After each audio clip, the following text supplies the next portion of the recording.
Hello viewers, Prozone academy के इस YouTube channel पे आप लोगों का बहुत बहुत स्वागत।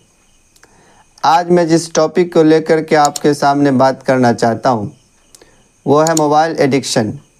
आज के इस टॉपिक पे मैं आपको मोबाइल एडिक्शन से बच्चों को कैसे छुड़ाया जाए और फिर उसका क्या सॉल्यूशन होगा, इन तमाम बातों को आपके सामने पेश करूँगा। सबसे पहली बात यह है कि बच्चा जब मोबाइल एडिक्शन का शिकार होता है तो वो बच्चा सोशल नहीं रहता है बल्कि कंफर्ट जोन में रहने लगता है।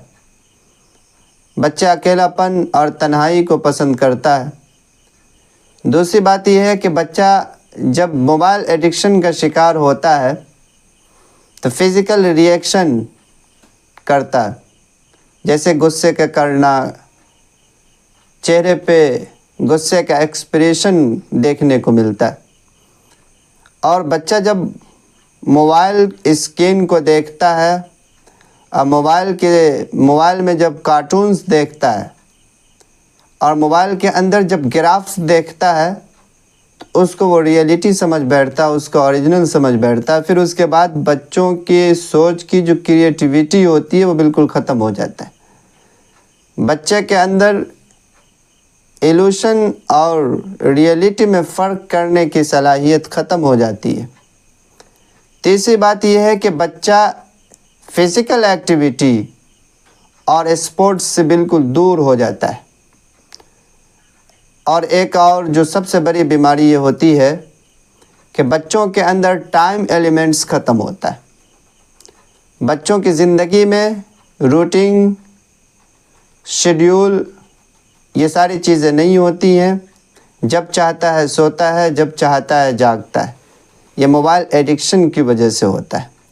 रात के तन्हाई में जिस वक्त बच्चे को होमवर्क करना चाहिए था उस समय बच्चे मोबाइल देख रहे होते हैं। आपको एक अल्टरनेटिव तैयार करके रखना है कि मेरा बच्चा स्कूल से आएगा तो मोबाइल ना दे करके बल्कि कोई खिलौना बच्चे के हाथ में दे दिया आपने, या इसके अलावा और कोई लॉजिकल चीज़ बच्चे के हाथ में दे दिया। आपको भी मेहनत करनी होगी। बच्चे को मोबाइल के एडिक्शन से अलग करने के लिए आपको भी मेहनत करनी होगी और बच्चे को भी मेहनत करना हो।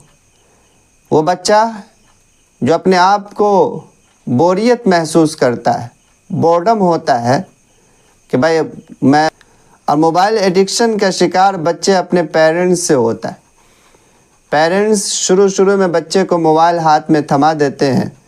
वही बच्चा जब बाद में मोबाइल एडिक्टिव हो जाता है, मोबाइल एडिक्शन का शिकार होता है, तो वही माँ बाप जिन्होंने बच्चे को मोबाइल दिया था उस बच्चे को एक्सपोज करने लगता है, उस बच्चे पर गुस्सा करने लगता है, बच्चे को मारने और पीटने लगता है, जिसका साइड इफ़ेक्ट ये होता है कि वह बच्चा हठधर्म हो जाता है, ढीठ बन जाता है। आसान लफ्ज़ों में कह लीजिए वो ढीठ बन जाता है। और ढीठ बनना ये मोबाइल एडिक्शन से भी बहुत बड़ी बीमारी है। फिर उसके बाद बच्चा जो चाहता है सो करता चला जाता है। अब सवाल ये है कि बच्चे को एडिक्शन से अलग करने के लिए कौन से तरीके को अपनाया जाए। तो सबसे पहला रूल्स ये है कि गार्जियन अपनी ज़िंदगी में डिसिप्लिन पैदा करे। रूल और रेगुलेशन का होना घर में बहुत ज़रूरी है। जिस तरीके से मैं स्कूल चलाता हूँ, स्कूल चलाने के लिए रूल रेगुलेशन का होना ज़रूरी होता है, बिल्कुल इसी तरीके से घर चलाने के लिए भी रूल रेगुलेशन का होना ज़रूरी है। घर के हर एक फ़र्द को, हर एक शख्स को मालूम हो कि मोबाइल चलाने का कौन सा टाइम है। टाइम एलिमेंट्स होनी चाहिए। एक टाइम सेलेक्ट किया जाए कि इस समय में मोबाइल को चलाना है और इस समय मोबाइल को नहीं चलाना है। और बच्चे जब घर में मौजूद हों तो उस समय कोई भी, घर का कोई भी फ़र्द बच्चे के सामने मोबाइल लेकर के बैठे नहीं। ये चीज़ है।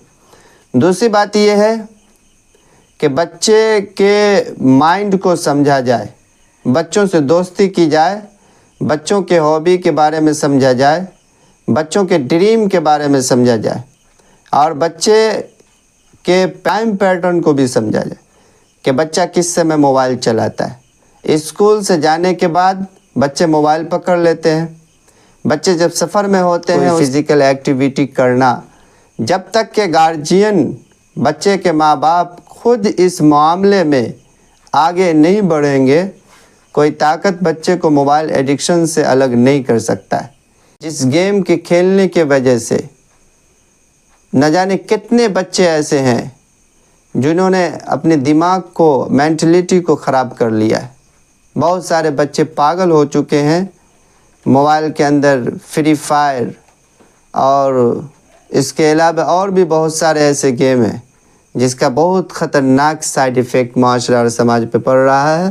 ضرورت اس بات کی ہے کہ ہم سب مل کر کے معاشرے اور سماج کے وہ بچے جو موبائل ایڈکشن کے شکار ہیں اس کو آزاد کریں۔